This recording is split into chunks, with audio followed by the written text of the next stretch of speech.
Welcome back. So this is going to be a quick video update to let you know what's happening with the flight test program. So yesterday morning when Justin and Elliot arrived at the airport, Justin had pretty much come to the conclusion that he didn't want to do the first flight of the aircraft out of Cherokee County Airport. And the reason being that in that first 500 feet of climbing out, you really don't have any options whatsoever. There's nowhere to put the aircraft down other than in the trees. And there's no time to for the airframe parachute to deploy, and there's no time for him to get out and use his own parachute. So you're pretty much just taking that leap of faith there for that first 500 or probably even to 800 feet before you can even sort of sidestep over to the highway over there if you had to land. And then that would also mean that you had to be in control of the aircraft enough that you could actually put it down on the highway. So he and Elliot both suggested that I look into relocating the aircraft to somewhere that's more suitable, and I'm going to take their advice and go ahead and do that. So that's what I've actually been doing in the last 24 hours. I've actually made quite a lot of progress already. I've figured out exactly how I'm going to transport the aircraft. I'm going to be choosing somewhere that's nearby, so in order to reduce the risk of any damage to the aircraft while it's being transported. I've already narrowed down the list on where I'm going to take it. I'm not going to give any information right now on where that's going to be because nothing is confirmed yet. But I am choosing an airport that has at least 8,000 feet long runway, and somewhere where there's options to put it down if for some reason there'd be a problem on the first flight.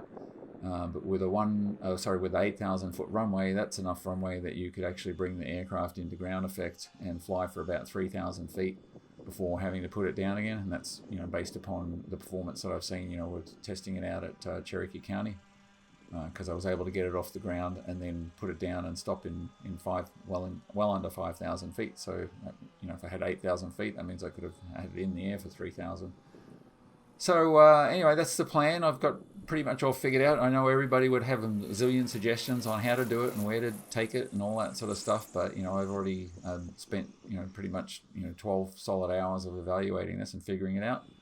So I'll have a video for you next week with more details on exactly how that's going to happen, where it's going to go and all that sort of stuff, and how the flight testing program is going to move forward. So bear with me on this one, and we'll see you on the next video, and hopefully you'll be happy to see it's going to go a place where we're not going to take that sort of risk up front, with all the hard work that's been done up until now. And that'll actually give me an opportunity, just myself, to take it into ground effect.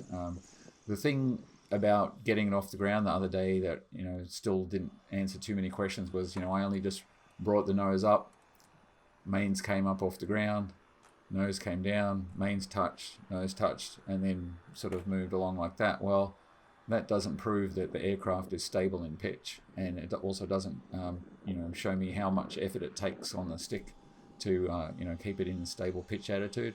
So that's something that needs to be determined, and can quite easily be determined with a longer runway, just by taking it down the runway with the nose off, and then till it comes off, and then seeing what it takes to keep it in a steady pitch attitude like that, and then setting it down again.